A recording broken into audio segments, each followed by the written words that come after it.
کا جہاں ایک ایک پہلو، آپ کی زندگی کا ایک ایک گوشہ ہمارے لیے بڑا اہم ہو، اس میں ہمارے لیے ایک حکمت ہو، ایک سبق ہو، ایک تعلیم ہو، ایک لیسن ہو۔ اور یہ واقعہ جو اپنی نوعیت کا صرف ایک ہی واقعہ ہے اور پوری انسانیت میں کسی بھی انسان کے ساتھ یہ واقعہ پیش نہیں آیا، تو اس کی بھی یقیناً بہت سی حکمتیں اور اسباق اس میں پوشیدہ ہوں گے۔ واقعہ معراج یہ دو حصوں پر مشتمل ہے۔ پہلا حصہ کہ نبی کریم علیہ الصلاۃ والتسلیم کا بیت اللہ سے بیت المقدس تک کا سفر، اس سفر کو اسراء کہا جاتا ہے۔ اسراء کا معنی عربی زبان میں سفر کرنا ہوتا ہے۔ دوسرا حصہ اس واقعے کا وہ کیا ہے؟ بیت المقدس سے لے کر عرش معلیٰ تک کی سیر، اور اس کو معراج کہا جاتا ہے۔ عربی زبان میں معراج سیڑھی کو کہتے ہیں، اور سیڑھی کس لیے استعمال کی جاتی ہے؟ بلندی پر جانے کے لیے، اونچائی پر جانے کے لیے۔ تو نبی کریم علیہ الصلاۃ والتسلیم جب اسی دنیا میں اور اسی اسباب عالم میں آپ نے بیت اللہ سے لے کے بیت المقدس تک کا جو سفر کیا، اس کو اسراء، اور بیت المقدس سے پھر آسمانوں کی سیر، جنت کی سیر، دوزخ کا مشاہدہ، ان سارے واقعات کو اور اس سارے سفر کو معراج کہا جاتا ہے۔ اور اللہ رب العالمین نے قرآن مقدس میں بڑی خوبصورت انداز اس کو بیان کیا ہے۔ سبحان الذی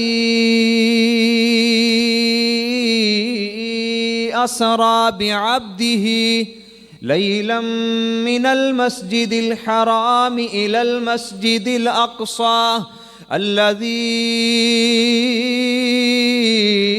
بارکنا حولہ لنریہ من آیاتنا انہ هو السمیع البصیر۔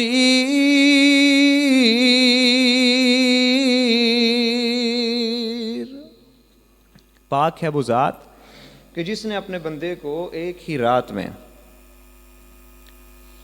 بیت اللہ سے لے کر مسجد حرام سے لے کر مسجد اقصی تک کی سیر کروائی، اور اس کا ارد گرد جس کو ہم نے بڑا بابرکت بنا رکھا ہے۔ اب واقعہ معراج اہم تو ہے، لیکن اس کی اہمیت کس کس اعتبار سے ہے؟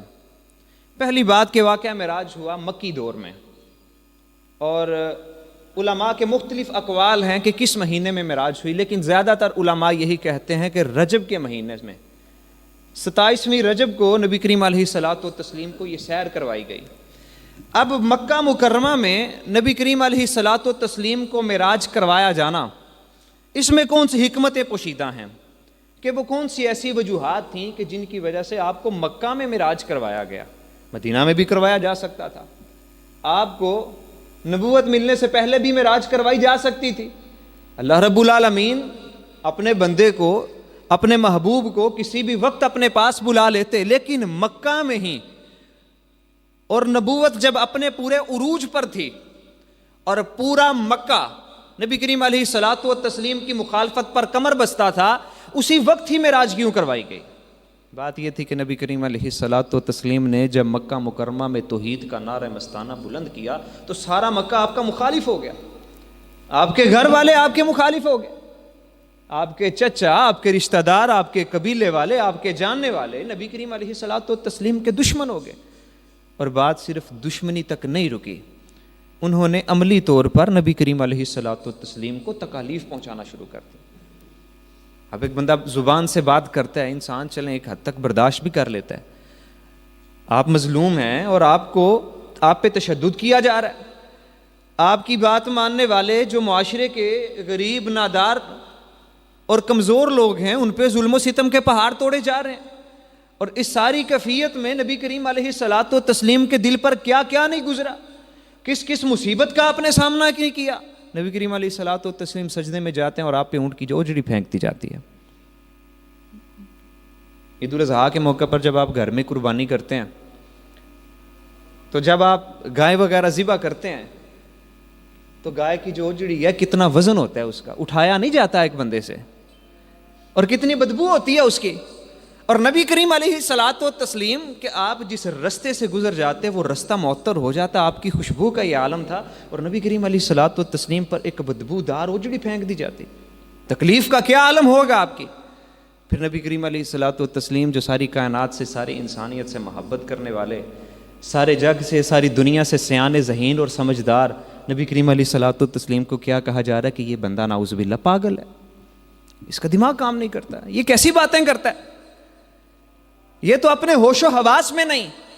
اب جب تشدد اور تکالیف کا یہ عالم ہے تو ایسے موقع پر ضرورت تھی کہ نبی کریم علیہ الصلاۃ والتسلیم کو ایک ایسی چیز عطا کی جاتی، ایک ایسے اعزاز سے آپ کو نوازا جاتا، ایک ایسی عزت آپ کو عطا کی جاتی، ایک ایسا رتبہ اور مقام آپ کو عطا کیا جاتا کہ نبی کریم علیہ الصلاۃ والتسلیم کے حوصلے اور ہمت کا لیول پہلے سے کہیں زیادہ بڑھ جاتا۔ اور اسی لیے پھر اللہ رب العالمین نے نبی کریم علیہ الصلاۃ والتسلیم کو اپنے پاس بلایا۔ کیا نبی آپ ان لوگوں کو جس بات کی دعوت دے رہے ہیں، آپ جس جنت کی طرف بلاتے ہیں، جس جہنم سے آپ ان کو ڈراتے ہیں، یہ کوئی افسانوی یا خیالی باتیں نہیں ہیں، دیکھ لیجئے یہ سب کچھ حقیقت ہے۔ اور آپ کو آپ کے قرآن میں جن پہلے انبیاء کی باتیں بتائی جاتی ہیں، انبیاء کے واقعات کا ذکر کیا جاتا ہے، وہ بھی کوئی افسانہ اور من گڑت باتیں نہیں ہیں، ان سے ملاقات کر لیجئے، دیکھ لیجئے ان کو۔ اور پھر نبی کریم علیہ الصلاۃ والتسلیم نے جب اپنی آنکھوں سے ہر چیز کا مشاہدہ کیا تو اس سے نہ صرف نبی کریم علیہ الصلاۃ والتسلیم کی ہمت اور آپ کا حوصلہ کہیں زیادہ بڑھا، بلکہ اس کے ساتھ نبی کریم علیہ الصلاۃ والتسلیم کی بات میں پہلے سے کہیں زیادہ مضبوطی اور یقین پیدا ہو گیا۔ یقین کے 3 درجے عمومی طور پر بیان کیے جاتے ہیں کہ آپ کسی بھی چیز کو مانتے ہیں نا تو آپ 3 طرح سے اسے مانتے ہوں گے۔ ایک علم الیقین، بھئی آپ کو صرف ایک چیز کا پتہ ہے کہ ہاں جی ایسا ہوتا ہے، آپ کو ایک بندہ صرف بتا دیتا ہے کہ جناب برف جو ہے وہ ٹھنڈی ہوتی ہے، برف جو ہے ٹھنڈی ہوتی ہے، آپ نے مان لیا، یہ آپ کا علم الیقین ہے۔ یا آپ کو کسی نے بتا دیا کہ آگ جلاتی ہے، آپ نے خود نہ دیکھا ہے نہ اس کا تجربہ کیا ہے، آپ نے مان لیا، یہ آپ کا علم الیقین ہے۔ لیکن آپ اپنی آنکھوں سے دیکھتے ہیں کہ آگ کسی کو جلا رہی ہے، آپ کے یقین کا لیول پہلے سے بڑھ گیا، پہلے آپ نے دیکھا نہیں تھا، اب آپ نے کیا کیا، دیکھ لیا۔ آپ نے دیکھا کہ ایک شخص برف پہ ہاتھ رکھتا ہے، اس کا ہاتھ شل ہو جاتا ہے، آپ کو پتہ چل گیا، آپ نے دیکھ لیا، آپ کے یقین اور آپ کے علم کا لیول پہلے سے بڑھ گیا۔ اب آپ پہلے جانتے تھے، اب آپ نے آنکھوں سے دیکھ لیا، اب اگلے نمبر پہ آپ خود تجربہ کرتے ہیں، اب آگ میں ہاتھ ڈالتے ہیں، آپ کا ہاتھ جلنے لگ جاتا ہے، آپ آگ میں ہاتھ رکھتے ہیں، آپ کا ہاتھ جلنے لگ جاتا ہے۔ اب آپ کے یقین کا لیول پہلے دونوں لیول سے کیا ہو چکا ہے، بڑھ چکا ہے، کیونکہ آپ صرف ذہنی طور پر اس بات کو نہیں مانتے، آپ نے صرف دیکھا نہیں اس چیز کو، بلکہ آپ نے اپنی ذات کے ساتھ اس چیز کا مشاہدہ بھی کیا ہے۔ نبی کریم علیہ الصلاۃ والتسلیم پر جب پہلی وحی آئی اس وقت آپ نے اللہ رب العالمین کو دیکھا نہیں تھا، اللہ رب العالمین سے بات نہیں ہوئی تھی، لیکن آپ علیہ الصلاۃ والتسلیم نے اس بات کا یقین کیا، آپ کو بتایا گیا کہ آپ اللہ کے رسول ہیں، آپ کو نبوت عطا کی جاتی ہے، آپ اللہ رب العالمین کی توحید کا پیغام مکہ کے لوگوں تک پہنچائیں۔ آپ نے اللہ کو دیکھا نہیں، ملاقات نہیں کی، پھر بھی یقین ہے۔ کون سا یقین؟ علم الیقین۔ جب جبریل امین آئے، اقرأ باسم ربک الذی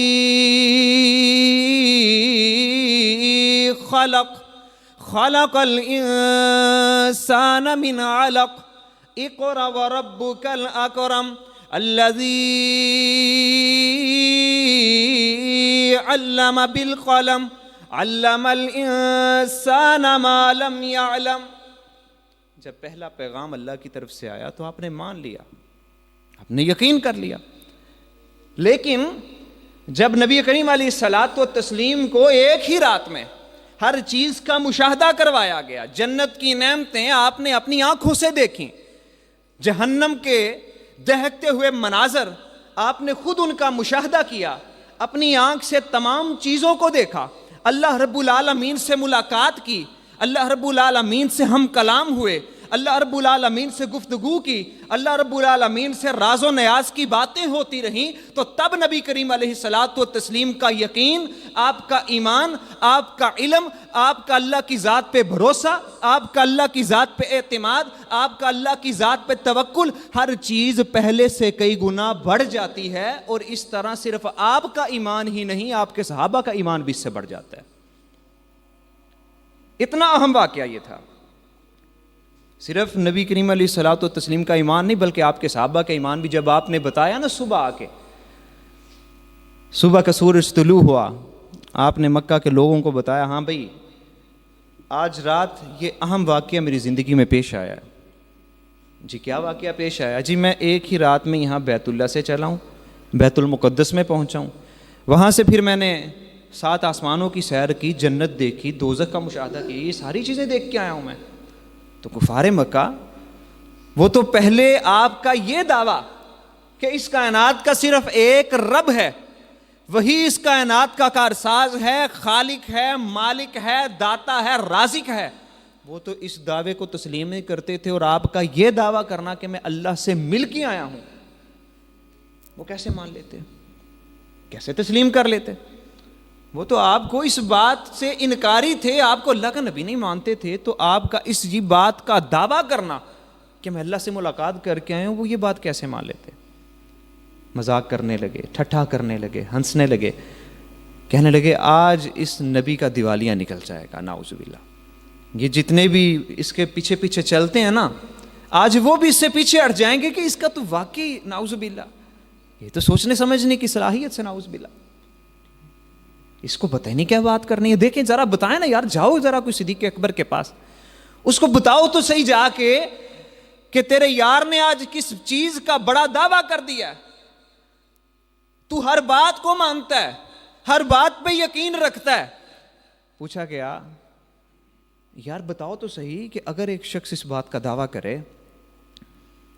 کہ ایک ہی رات میں بیت اللہ سے چلا ہوں اور بیت المقدس میں پہنچا ہوں، اور پھر تمام انبیاء کے سامنے 2 رکعت نماز کی امامت کروائی ہے، اور اس کے بعد پھر 7 آسمانوں کی سیر کی، جنت دیکھی، دوزخ دیکھی، اللہ سے ملاقات کی، اگر کوئی شخص اس بات کا دعویٰ کرے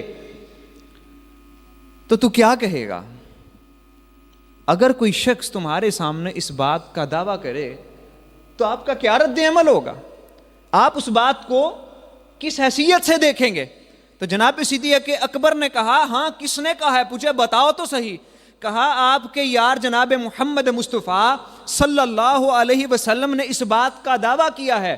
تو جناب صدیق اکبر نے ابھی یہ بات پاک پیغمبر کے لبوں سے نہیں سنی، پاک پیغمبر سے ملاقات نہیں ہوئی، پاک پیغمبر سے آ کے تصدیق نہیں کی، پاک پیغمبر سے آ کے ایک دفعہ پوچھ نہیں لیا۔ کہا اگر میرے یار نے اس بات کا دعویٰ کیا ہے تو میرا یار جو بات بھی کہتا ہے وہ اللہ کے حکم سے حق ہے، اللہ کے حکم سے وہ سچ ہے۔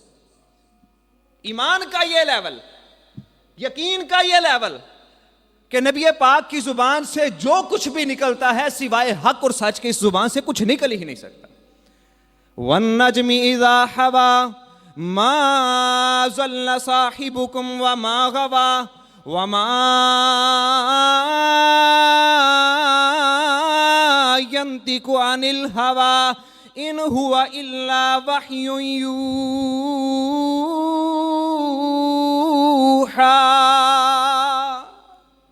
کہ نبی کریم علیہ الصلوۃ والتسلیم وہ تو اپنی مرضی سے اپنی زبان سے کوئی بات ہی نہیں نہ نکالتے، اس زبان سے وہی نکلتا ہے جو حق ہے، جو سچ ہے، جو اللہ کا حکم ہے۔ اور اگر نبی کریم علیہ الصلوۃ والتسلیم نے اس بات کا دعویٰ کیا ہے تو اس بات میں تو شک و شبے کی کوئی گنجائش ہی نہیں بنتی۔ تو نبی کریم علیہ الصلوۃ والتسلیم کا ایمان بھی کس لیول پر بڑھا، اور آپ کے ماننے والے، آپ کے صحابہ، ان کا ایمان بھی کس لیول پر بڑھ گیا۔ اور بلکہ یہ ان کا ایک امتحان تھا، یہ ان کا ایک امتحان تھا کہ آپ اگر نبی کریم علیہ الصلوۃ والتسلیم کی نبوت پر، رسالت پر، پیغمبری پر یقین رکھتے ہیں تو کیا آپ ان کی کسی بات میں شک و شبہ تو نہیں کرتے؟ ان کا یہ امتحان تھا، اور ایمان کی اس کسوٹی پہ اور ایمان کے اس معیار پہ، ایمان کے اس ترازو پہ وہ تمام کے تمام بالکل سچے اور کھرے ثابت ہوئے ہیں۔ اللہ کے نبی آپ جو کچھ بھی کہیں ہم ماننے کو تیار ہیں، آپ حکم کریں ہم اپنی گردنیں کٹوانے کو تیار ہیں، آپ کہیں تو صحیح، آپ حکم تو کریں۔ تو واقعہ معراج میں یہ کچھ حکمتیں نبی کریم علیہ الصلوۃ والتسلیم کی زندگی اور اسلام کے ساتھ وابستہ تھیں۔ پھر واقعہ معراج میں ایک اور بڑی کیفیت کہ نبی کریم علیہ الصلوۃ والتسلیم پر جو وحی آتی تھی اس کی کئی صورتیں تھیں۔ وحی کا لفظی معنی ہوتا ہے پوشیدہ بات، چھپی ہوئی بات۔ اب اللہ رب العالمین کی طرف سے اللہ کے پیغمبر کے لیے جو میسیج اور جو پیغام آتا ہے اس کو وحی کہا جاتا ہے۔ اب وحی کی کئی شکلیں ہیں، وحی کی کئی صورتیں ہیں۔ فرشتہ اپنی اصل حالت میں نبی کے پاس اللہ کا پیغام لے کے آتا ہے، یہ بھی وحی کی ایک قسم ہے۔ اور جناب جبریل امین نبی کریم علیہ الصلوۃ والتسلیم کے پاس 2 یا 3 دفعہ اپنی اصل حالت میں وحی لے کے تشریف لائے۔ یا پھر فرشتہ نبی کریم کے کسی صحابی کی شکل میں نمودار ہوتا۔ نبی کریم علیہ الصلوۃ والتسلیم کے ایک صحابی تھے جناب دحیہ کلبی رضی اللہ تعالی عنہ، ان کی حالت میں جناب جبریل امین نبی کریم علیہ الصلوۃ والتسلیم کے پاس آتے اور آپ کو نبی کریم علیہ الصلوۃ والتسلیم کو وحی دی جاتی، اللہ کا پیغام آپ تک پہنچایا جاتا۔ اور کئی دفعہ وحی کی کیفیت ایسی ہوتی کہ کوئی چیز سامنے نہیں آتی، نبی کریم علیہ الصلوۃ والتسلیم پر بہت زیادہ دباؤ محسوس ہوتا اور آپ کے دل میں اللہ کا کلام اور اللہ کا میسیج اور پیغام ڈال دیا جاتا۔ اور وحی کی شدت اتنی ہوتی تھی، صحابہ کرام فرماتے ہیں کہ نبی کریم علیہ الصلوۃ والتسلیم اگر اونٹنی پر سوار ہوتے اور وحی کا نزول شروع ہوتا تو اونٹنی اس وحی کے بوجھ کو برداشت نہ کر سکتی تھی بلکہ زمین پہ بیٹھ جاتی تھی۔ حالانکہ اونٹنی ایک بڑا سخت جان جانور ہے، اور نبی کریم علیہ الصلوۃ والتسلیم کے ماتھے پر سخت سردی کے مہینے میں بھی پسینہ نمودار ہو جاتا۔ اتنی تکلیف کی شدت ہوتی تھی، اتنا وزنی اور اتنا بھاری کام تھا یہ وحی کو برداشت کرنا۔ لیکن وحی کی ایک ایسی قسم کہ جو نبی کریم علیہ الصلوۃ والتسلیم کے سوا کسی اور پیغمبر کو نہیں ملی۔ جبریل امین دیگر انبیاء پہ آتے رہے، جبریل امین اللہ کا پیغام دوسرے انبیاء کو لا کے سناتے رہے، اور اسی طرح نبیوں کے دلوں میں اللہ کا پیغام، اللہ کی بات بھی ڈال دی جاتی۔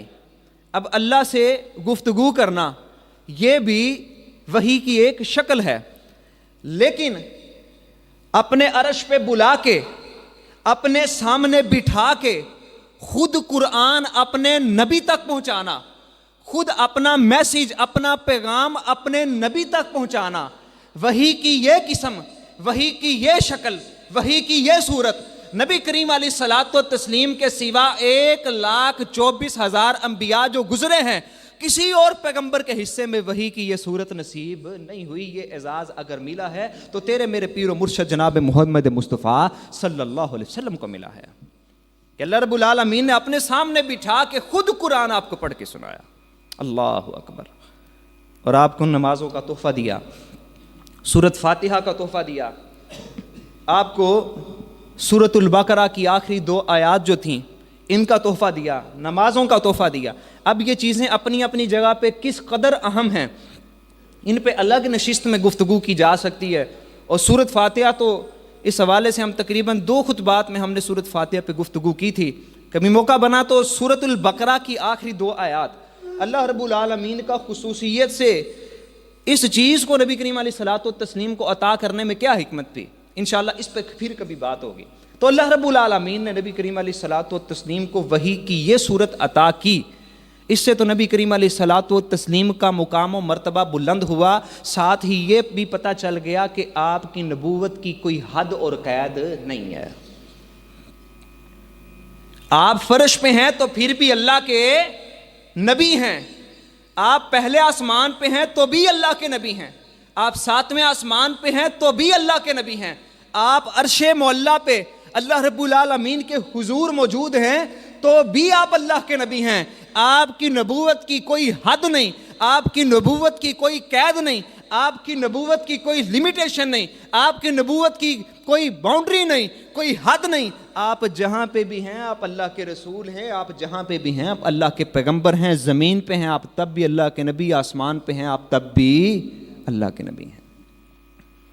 انبیاء کی نبوت تو اسی دنیا کی حد تک رہی، اور پھر جب ایک نبی اس دنیا سے ایک دفعہ چلا جاتا ہے تو اس کی نبوت اور اس کا پیغام اگلے نبی کے آنے پہ ختم ہو جاتا ہے. اگلا نیا نبی اگلا پیغام اور جو میسج لے کے آتا ہے اس کی بات مانی جاتی ہے. جناب موسیٰ علیہ السلام تھے, ان کے جانے کے بعد جناب عیسیٰ علیہ السلام آئے, ان کی نبوت ان کے پیغام کا سلسلہ رک گیا. جناب عیسیٰ کی بات ماننا فرض قرار دیا گیا. جناب عیسیٰ علیہ السلام اس دنیا سے گئے, آپ کو اللہ تعالیٰ نے آسمانوں پہ اٹھا لیا. نبی کریم علیہ الصلاۃ والتسلیم تشریف لائے. آپ کے آنے کے ساتھ آپ سے پہلے انبیاء جو شریعتیں لے کے آئے, جو احکامات لے کے آئے, جو فرائض لے کے آئے, جو دین لے کے آئے, جو پیغام لے کے آئے, جو میسج لے کے آئے, تمام کا تمام منسوخ ہو گیا. اور نبی کریم علیہ الصلاۃ والتسلیم کی نبوت اور رسالت کا اقرار کرنا یہ ضروری اور فرض قرار دے دیا گیا. اور نبی کریم علیہ الصلاۃ والتسلیم آپ آسمان پہ تشریف لے کے گئے, اس دنیا سے گئے, لیکن اس دنیا سے جانے کے بعد بھی آپ کی نبوت اور رسالت کا سلسلہ ختم نہیں ہوا. جناب عیسیٰ علیہ السلام اب دنیا میں واپس تشریف لائیں گے قرب قیامت, لیکن جناب عیسیٰ علیہ السلام کے آنے پہ آپ اپنی نبوت و رسالت کی بات نہیں کریں گے, آپ اپنی عیسائیت کی بات نہیں کریں گے. آپ بات کریں گے تو نبی کریم علیہ الصلاۃ والتسلیم کی نبوت و رسالت کی بات کریں گے. نبی کریم علیہ الصلاۃ والتسلیم کے ایک امتی کی حیثیت سے وہ دنیا میں تشریف لائیں گے. ایک دفعہ دنیا سے گئے, نبوت کا سلسلہ ختم, لیکن یہ نبی کریم علیہ الصلاۃ والتسلیم کا کمال اور آپ کے رتبے کی معراج ہے کہ آپ اس دنیا سے تشریف لے کے گئے, واپس تشریف لائے. جب گئے تب بھی نبی, واپس آئے تب بھی نبی. آپ اس دنیا سے چلے گئے اللہ رب العالمین کے حضور, اب بھی آپ نبی ہیں قیامت کی دیواروں تک. آپ کی نبوت اور رسالت کا سلسلہ چلتا رہے گا. بڑے سے بڑا نیک شخص آئے, متقی آئے, بزرگ آئے, ولی آئے, متقی آئے, پرہیزگار آئے, لیکن نبی کریم علیہ الصلاۃ والتسلیم کی نبوت اور رسالت کا سلسلہ ختم نہیں ہو سکتا. واقعہ معراج سے یہ اسباق ہمیں ملتے ہیں. اور پھر نبی کریم علیہ الصلاۃ والتسلیم جب بیت المقدس میں آپ گئے تو سارے کے سارے انبیاء موجود ہیں, صفیں بنا کے کھڑے ہیں, اور انتظار کس کا ہے؟ امام کا. ایسا امام کہ جس کے ہوتے ہوئے کوئی اور امامت نہیں کروا سکتا. تمام انبیاء منتظر ہیں کہ مسلح امامت خالی ہے, کون آگے بڑھ کر انبیاء کی امامت کروائے گا, انبیاء کو لیڈ کرے گا, انبیاء کے آگے ہوگا. جناب جبریل امین نے نبی کریم علیہ الصلاۃ والتسلیم کا ہاتھ مبارک پکڑا اور آپ کو مسلح امامت پہ کھڑا کر دیا, اور رہتی دنیا تک کے لیے یہ سبق دے دیا, یہ درس دے دیا کہ جہاں نبی پاک موجود ہوں وہاں کسی امام کی امامت نہیں چل سکتی, کسی بزرگ کی بزرگی نہیں چل سکتی, کسی بڑے کی بڑائی نہیں چل سکتی, کسی سیانے کی بات نہیں چل سکتی, کسی اسکالر کا علم نہیں چل سکتا, کسی فقیہ کی فقاہت نہیں چل سکتی. جب نبی کریم علیہ الصلاۃ والتسلیم موجود ہیں تو آخری اور فیصلہ کن بات اگر ہوگی تو تیرے میرے پیر و مرشد جناب محمد مصطفیٰ صلی اللہ علیہ وسلم کی ہوگی. واقعہ معراج نے ہمیں یہ سبق دیا. اور پھر واقعہ معراج سے نماز کی اہمیت کا پتہ چلتا ہے.